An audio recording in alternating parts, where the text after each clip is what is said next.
Good day everyone, I'm Manalyn Alfeche Marco, the 11th reporter, the one who assigned the topic about the inventory management and the 5C's of credit. So, inventory management. The objective in managing inventory is to convert it as quickly as possible to cash without losing sales due to stockouts. Therefore, the financial manager plays a crucial role in overseeing that the firm maintains an appropriate quantity of inventory, the not too much and the not too little. Monitoring too much inventory implies that the firm incurs more cost associated with carrying these inventories. However, carrying too little inventories quantities lead to possible stockouts that could further lead to lost sales and worse, lost customers. So there are three types of inventory in manufacturing company. First is the raw materials.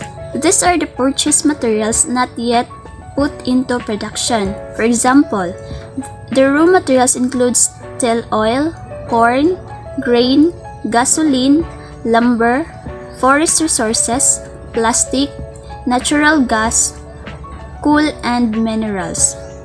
The second is the work in process. These are the goods and labor put into production but not finished. For example, a bakery having 50 batches of bread under production. And the third one is the finished goods. These are the goods put into production and finished. They are ready to be sold. For example, the fruit and vegetables, meats, clothes, toys, electronics, gasoline, processed foods such as cereal and sardines. If there is an inventory management, we also have the ABC inventory system or the ABC analysis, which is the one of the common techniques in inventory, and those inventories classified as A, B, and C. A is for high valued item which should safeguarded the most. For example, the jewelry or precious metals, pictures, paintings, books, or other works of art, antiques, fine wines, and stamps or coins. B is for average cost items that should be safeguarded more than C items but not as much A items. And for the C is have a low cost and is the least safeguarded. For example, the household items, cleaning products, food, and beverages. So let's proceed in accounts receivable management. It represents assets of the entity that expected to be collected and thus converted to cash. A firm would generally want to collect its receivables as quickly as possible without losing customers due to imposing very tight collection procedures. Thus, sound accounts receivable management practiced would form three parts, which is credit selection, credit terms, and credit monitoring. So credit selection is the decision whether to extend credit to a customers and how much credit to extend, while the credit term is a term that indicates when payments is due for sales that are made on credit, possible discounts, and any applicable interest or late payment fees. And the credit monitoring involves regularly receiving your credit files for suspicious or unauthorized activities so you can report there quickly.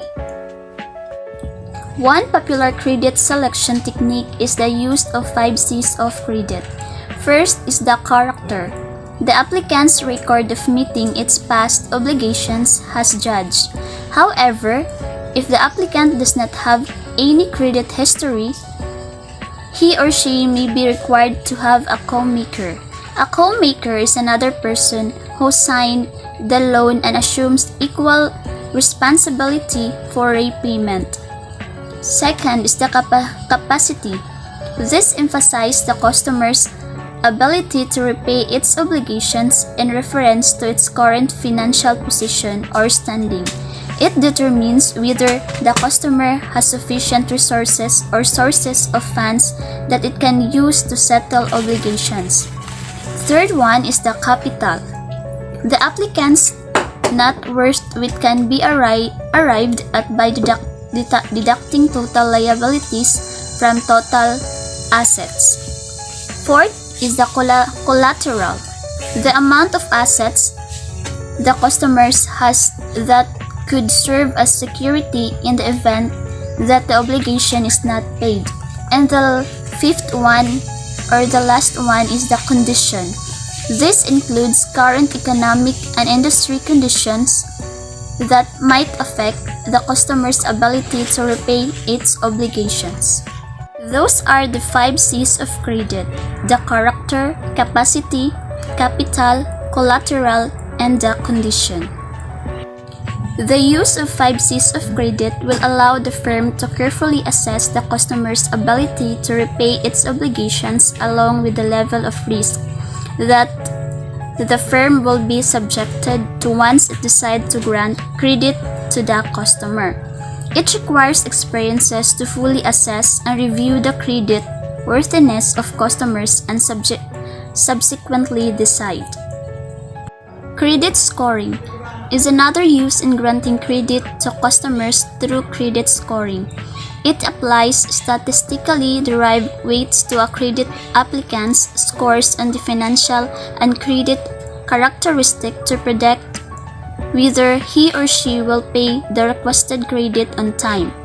In this procedure, a credit score obtained that reflects the customer's credit worthiness, reflecting its overall credit strength. The score obtained has compared to a predetermined